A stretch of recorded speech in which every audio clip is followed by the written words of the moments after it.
Here's more late news. Dublin. Prime Minister de Valera warns the people of Ireland to be prepared for war.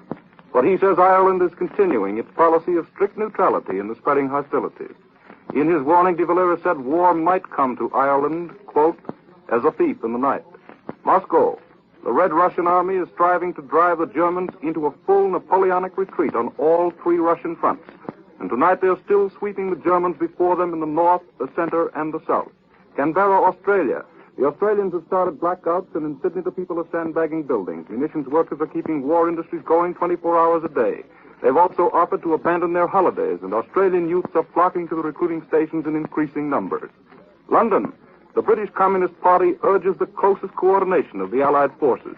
An official statement describes the Japanese attack as fascism's offensive for the enslavement of the world. This report came to you from the NBC newsroom. Kraft presents The Great Gildersleeve. Each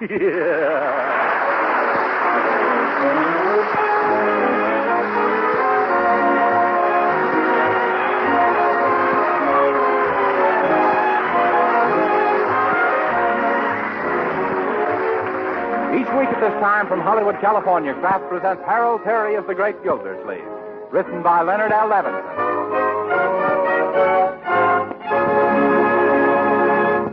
We'll hear from The Great Gildersleeve in just a moment. But first, maybe some of us accept progress without giving it much thought. Why, nowadays, most people take the wonders of radio and the airplane for granted. Yet, when you stop and think, these modern developments are really astounding. And, of course, there's been a lot of progress in foods, too. Take margarine, for example. Modern margarine like Parquet. The margarine made by Kraft. Why, people who haven't tasted margarine for a long time are amazed when they discover how deliciously good Parquet tastes. That's because Parquet margarine isn't just an ordinary margarine. It's as different from old-time margarine as the modern automobile is from the horseless carriage. You see, Parquet margarine is outstanding because of the rich delicacy of its flavor. Also because it's an economical source of food values your whole family needs. Yes, unlike old-time margarines, Parquet margarine contains important vitamin A, 9,000 units in every pound. Besides that, Parquet margarine is about as nourishing and wholesome an energy food as you could serve. So don't put it off. Try this delicious modern margarine tomorrow. Remember, it's Parquet. P-A-R-K-A-Y.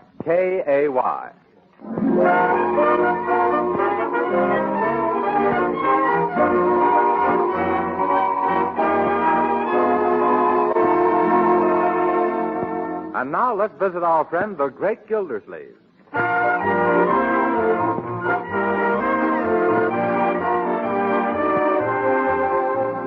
Laundry for month of November, $24.32. I never saw such a clean family in my life. Groceries for the month, $103. For such a hungry family, either. Gas, water, and... oh, hello, Leroy. Light for the month amounted to... what is it, Leroy? Well, gee, Uncle Mort, I just hate to mention this to you. Well, Leroy, if you hate it so much, don't do it, especially if it's about money. How did you know, Unc? You combed your hair, put on a tie, and tucked in your shirt. Anytime I see so much change in you, it means a little more change out of me. Oh, but, Unc, with Christmas practically here, I'm a little shy. Shy? You don't seem very shy to me. I mean, I'm embarrassed. Financially embarrassed. Yes. What about all those Christmas presents you were making in your manual training and handcraft classes in school? Well, all my plans went haywire. Yeah? Gee, I made a keen smoking stand for you, Uncle Mort. Well... only I could never get the legs even. Gosh, I must have sawed them 30 times. Well... Say, Unc, you'd just as soon have a footstool, wouldn't you? Yes, of course. Oh, Mr. Gildersleeve, I fixed all your favorite things to eat for lunch. Is there anything special you might be wishing for in addition? Yes, Bertie. Quit stuffing me just so you can hit me for another advance on your salary. Why, Mr. Gildersleeve, you positively can read my mind even before I mix it up. Yeah. Bertie, I can't let you have any more advances. Your salary is so overdrawn right now that it needs a blood transfusion. But I don't need my January salary. I just want to nibble into February. Bertie, you've eaten halfway through March already. That's bad. But I made some powerful miscalculations in my Christmas figures. I added up 2 zeros, and all the time there should have been an 8. Well, I'm having enough trouble with my own bookkeeping. By George, I wish I had the bookkeeper here that I had at my girdle works. He was a wizard with figures. Hello, everybody. Oh, hello, Marjorie. Oh, say, Uncle Mort, speaking of figures, my checking account is all in a mess. I'm going to need $50 more for my Christmas shopping. No, see here, all of you. There won't be any more money available in this household till the first of the month. Why? Well, what happened? Well, last Monday I rushed down to the bank and put all our money into defense bonds and stamps. Oh, I'm glad you did. Yes, I'm afraid I overdid a little bit, though. I gave them all our ready cash. Well, Uncle Mort, what have you been using for spending money since? Well, Marjorie, do you remember my collection of rare buffalo nickels? Yes. Well, they've gone the way of the buffalo. But I don't mind, though. I want to do everything I can to help. Oh, me too. Yes. I'm all riled up myself. I want to join the Japanese army. You what? Why, Bertie, what do you mean? Well, I'd like to cook for them people for just one day, that's all.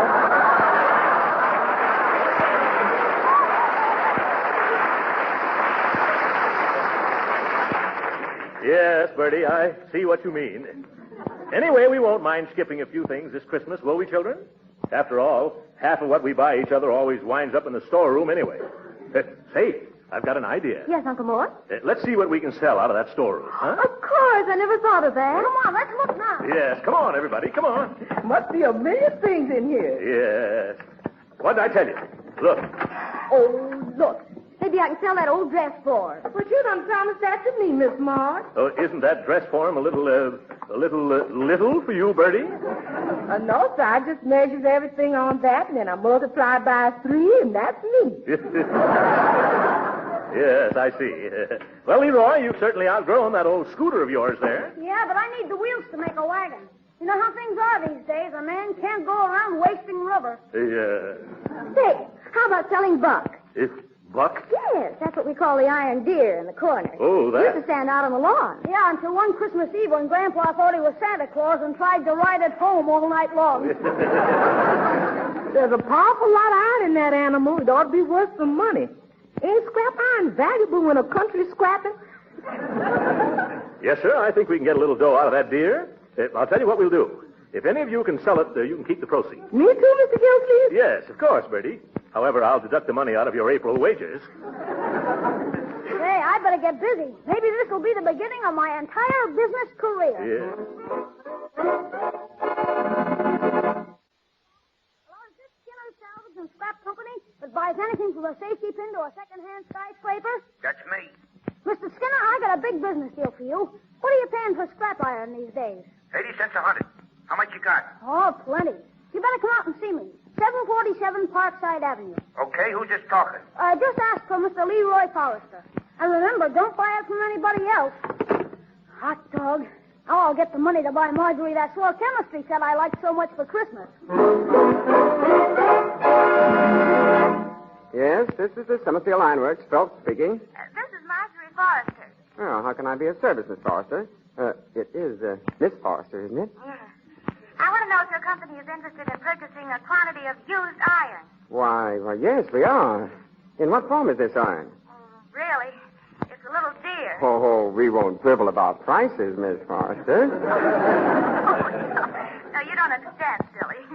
It's an iron deer. An electric iron, darling?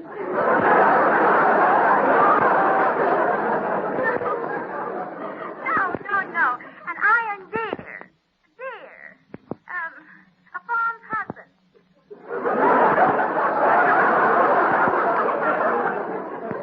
You better let the buyer come out and see for himself. A buyer? Why, I'd like to see what the little deer looks like myself. And I'd like to come face to face with that lovely voice of yours. Really, Mr. Phelps? You're a fast worker. And now, oh, dear, no, I've got to go to the hair appointment now. Oh, what am I saying? Come out about 12:30, Mr. Phelps. Goodbye. Hello? Is this Josephus Bush, the presiding potentate of the excruciating orders of the sons of Pharaoh? You's otherwise known as Joe the Junkman. Well, this is Bertie Lee Coggins of the Sister Lodge, the mysterious and bewildering order of the daughters of Cleopatra. Greetings from the grand exhausted ruler of the pyramids. Yeah, brother, that's me. Potentate, you know whereabouts I work on Parkside Avenue? Well, hitch your horse to the wagon and trot right up here. I'll sell you a piece of junk that's really a piece of high-class junk. What is it? Well, I don't know for sure, but it's something in the shape of a mule, only it's got his head stuck in a hat rack.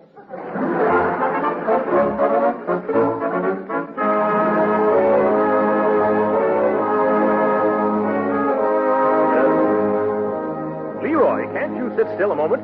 You've been running to the door like a strip of hall carpet. Well, it's on account I'm waiting for Mr. Skinner. Skinner, what does he do? He buys anything from a safety pin to a second-hand skyscraper. I'm going to sell him buck. Well, how much is he going to pay you? 80 cents a 100 pounds, and that deer must weigh a couple of 1,000 pounds at least. Oh, no, Leroy. You'll be lucky if it weighs 200 pounds. Oh, but it looks heavier than you, Uncle Mort. You must weigh over... Never mind what I weigh over, Leroy. Don't forget that deer's hollow, and I'm not.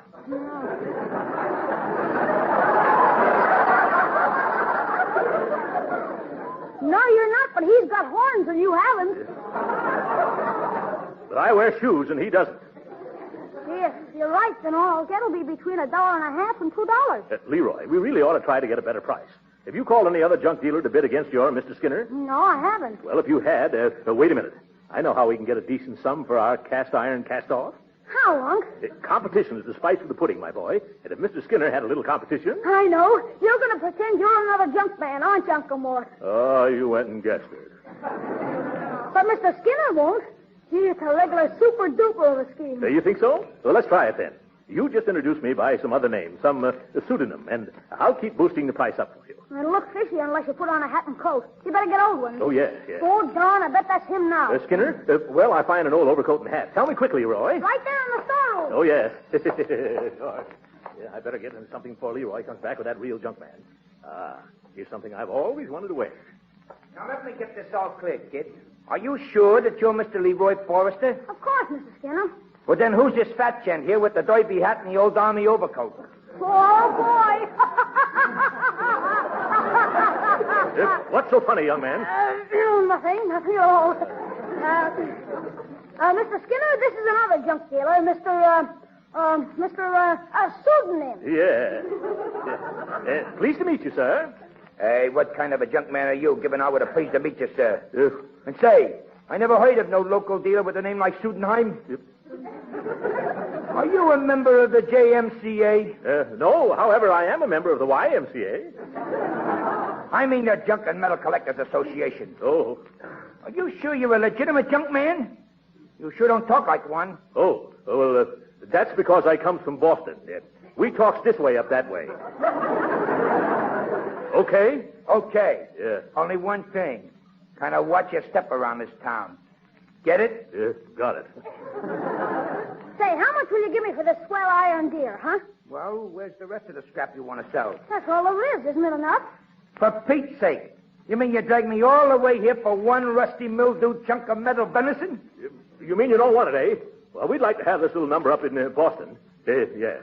Buddy, I'll give you $2 for it. Hey, if you give that much, you're way off your bean, Mr. Pseudohammer. What? It ain't worth it at all. I'll give you 2 1/4. Why, you little overbearing overbidder. You can't do that to Throckmorton P, pseudonym.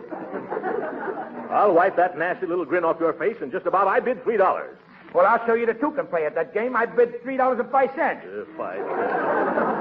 You cheapskate, I'll make it $4. Oh, you do? Well, you can have it, Bumper Belt. I'm through. Hey, wait a minute. Don't go. No, don't go. Aren't you going to make another bid? I should say not. I wouldn't give a cent more than $3.75. I'll give $3.80. Gee, don't, Uncle. Oh, my goodness. Oh, Uncle, huh? Aha! I see it all now. You ain't no junk man. Yeah? I can tell from that derby hat you're wearing. You're nothing but a pawnbroker. What? Yes, that's it. A pawn broker. Uncle Mort, they call me. Hey, kid, you better take my offer. This guy don't look reliable to me. Well, okay, Mr. Skinner. Okay, it's a deal. I'll be back this afternoon for this hunk of junk. And by the way, Sooty, Yes? I'll give you $1 for that hat and coat you're wearing. You will? Yeah, what do you say? Sold.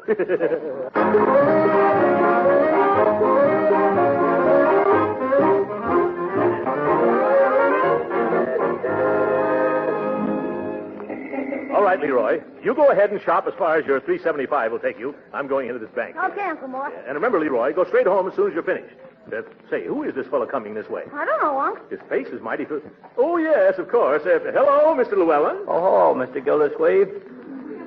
I'd like to have you meet my nephew, Leroy Forrester. Pleased to meet you, Mr. Forrester. Or may I address you as we boy?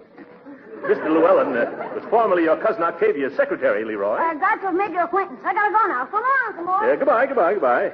Say, Llewellyn, how does it happen that you're still in Summerfield? Well, I was in such a rush to resign from your cousin's employ, I neglected to collect my last week's salary. Oh, I see. Did that leave you in an awkward financial position? It left me stranded high and dry. Yes. Willie, I'm rather discouraged and depressed. Oh, now, Llewellyn, old chap, remember every cloud has a silver lining. Okay, every cloud has a silver lining. So what? Can I take a silver lining to my landlady and say, here, Mrs. Rafferty, this is to pay the rent? Or can I slice it like bologna and have it for lunch?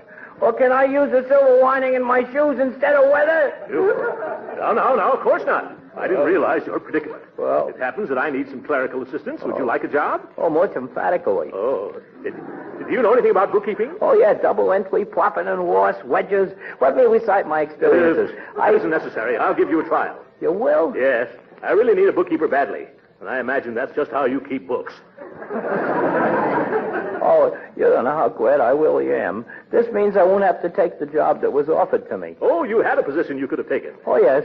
I could have gone to work reading news flashes on the radio. They said I'd be a woo-woo. Yes.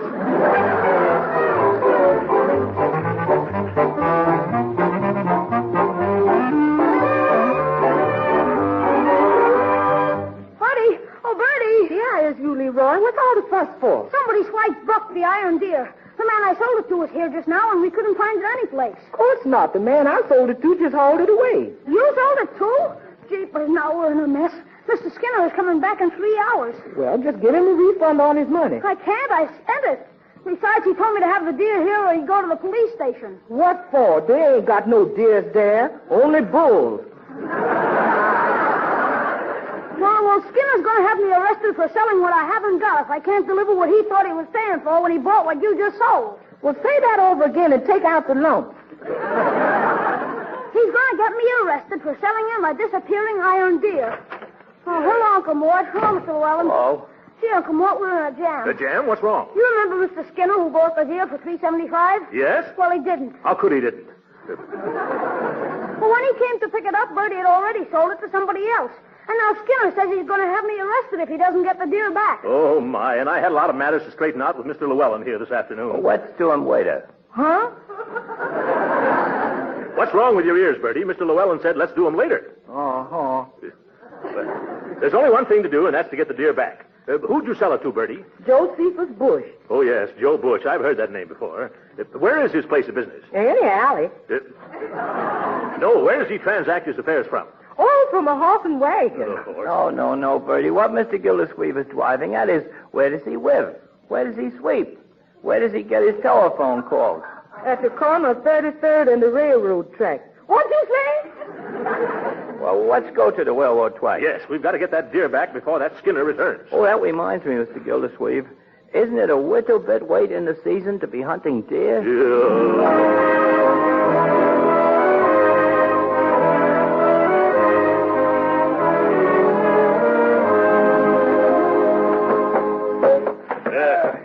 Careful with those antlers, Llewellyn. Yes, sir. Yeah, all right, Mr. Mailman, you lower at the other end.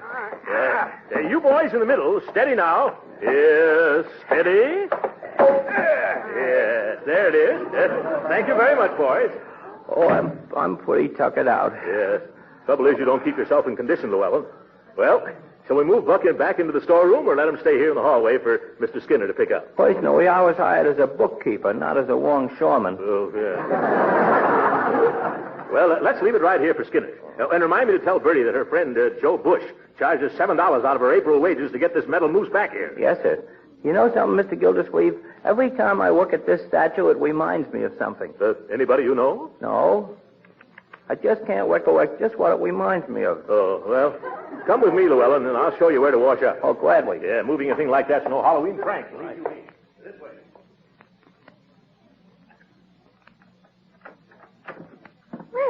you for a very lovely lunch, Mr. Phelps. Oh, don't thank me, Miss Marjorie. Thanks to Summerfield Ironworks. After all, they're the ones who are going to pay for it. They will? Sure. It's a necessary expense. You know, like entertaining an out-of-town buyer. Only in this case, it's an in-town seller. Boy, what a line. You could use it as a leash for an elephant. Oh, look, somebody's moved the deer out of the storeroom for us. Well, I wonder how they knew you were buying it. Well, I'll have my men load it onto the truck. Oh, Pete, you and Charlie can come in here now.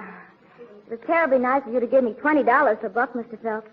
Are you sure it's worth that much? Oh, yes, of course. They're not putting iron like that into deers these days, you know. No. Not unless they feed them spinach. Say, what are you going to do with it? Use it as a radiator cap for a tank? No, we'll break it up with hammers and convert it back into pig iron. Well, that was a bright idea, telephoning us. Yes, wasn't it? And won't everybody be surprised when they find out that I sold it?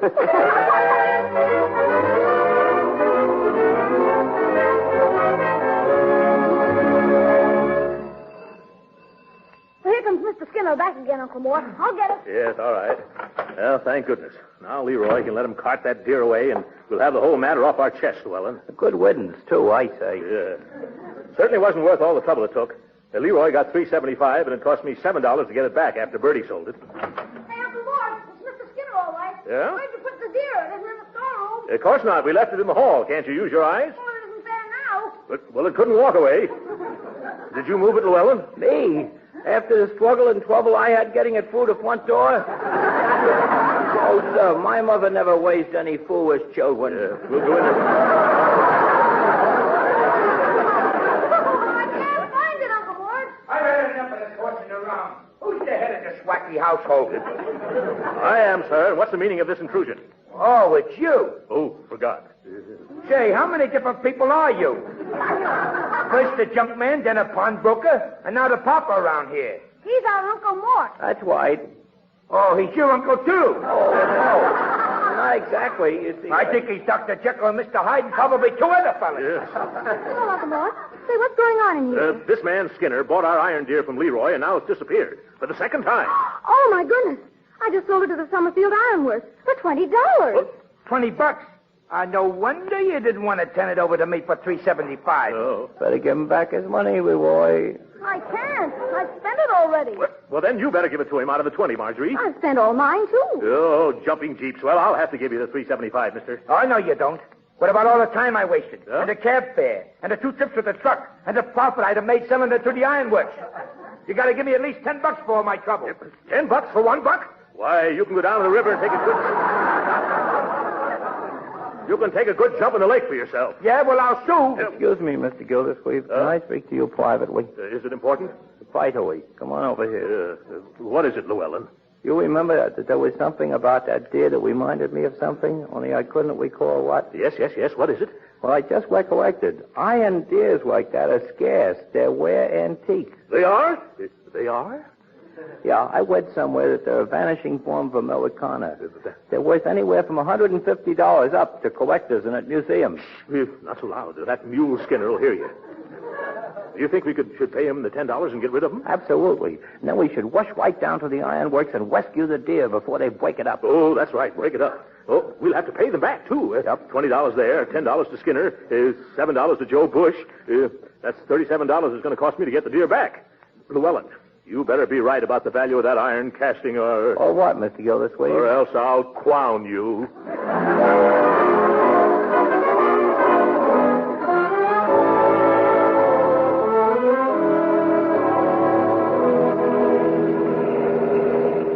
Llewellyn, are you holding that statue carefully in the rumble seat? I'm treating it as if it were very fragile. Well, all we have to do is drive across town now and see what the antique dealers will offer. Oh, wasn't it marvelous that we caught Harry? Yeah. I mean, Mr. Phelps. Oh. So he ordered them to break up Buck? Yes, well, I was going to tell you about that, Marjorie. I found out that young Phelps was going to save that thing as a souvenir. He was? Yes. But it wasn't his to keep. It belonged to the company. Oh, yes? Fat chance any company would pay $20 for $2 worth of scrap metal. That young man bought it for himself. He did? Well, I wonder why. Yeah. If you don't know why, nobody else does.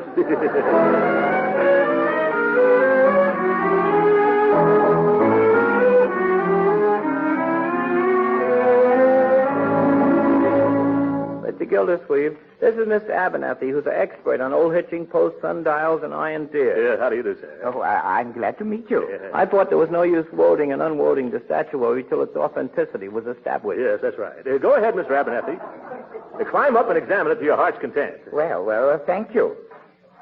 Well, say, this seems to be rather an unusual item. In fine condition. It is? Oh, that's good news. Well, there are several simple little tests, like the sound it makes when you knock on it.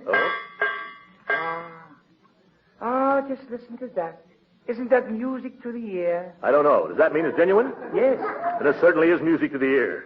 Gee, Unc, isn't it wonderful? It's just like finding buried treasure. Yeah. Say, I like this item. I'll tell you what I'll do. Bring it in and I'll give you a check for $160. How's that? Now, wait a minute. I'll make it $170. Hey, cut that out, Leroy.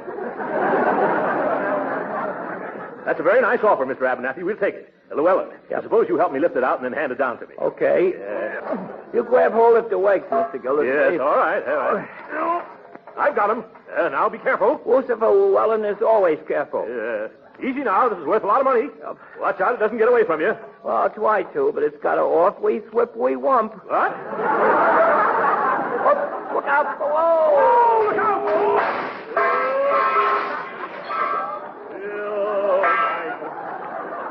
It's in 100 pieces. Well, that's the last time we'll ever try to pass that buck.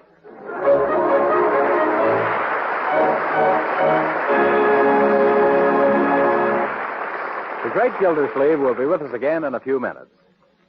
You know, food shopping is getting to be a science these days. Yes, I certainly take my hat off to you housewives. You know a lot about the quality and nutritional value of foods and how to serve your families really tasty and nourishing meals and still keep within your budgets. And that's why I'm sure so many housewives are asking for parquet margarine instead of just saying, some margarine, please. They know, you see, that parquet margarine is the modern margarine. Outstanding because it tastes so good. Outstanding, too, because of its fine quality and because it's a nourishing and wholesome year-round source of vitamin A. Yes, and these women know that parquet is an all-purpose margarine. Delicious for table use, a real flavor shortening for baking, and just about perfect for pan frying because it adds flavor and doesn't spatter or stick to the pan. So take a tip from these wise housewives. When you go to your food store, don't just ask for margarine, ask for parquet margarine. Then you'll know you're getting margarine at its best. Yes, tomorrow, ask your food dealer for parquet, P-A-R-K-A-Y. It's the delicious modern margarine made by Kraft.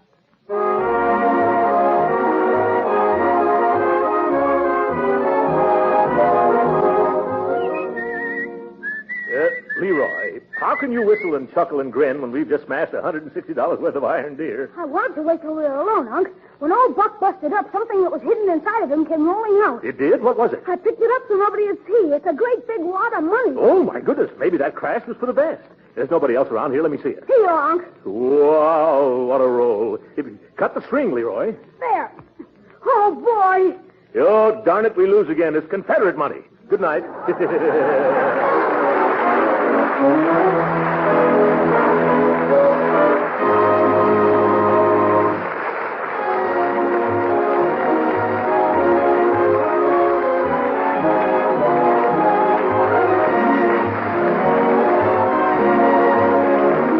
Original music heard on this program was composed and conducted by William Randolph.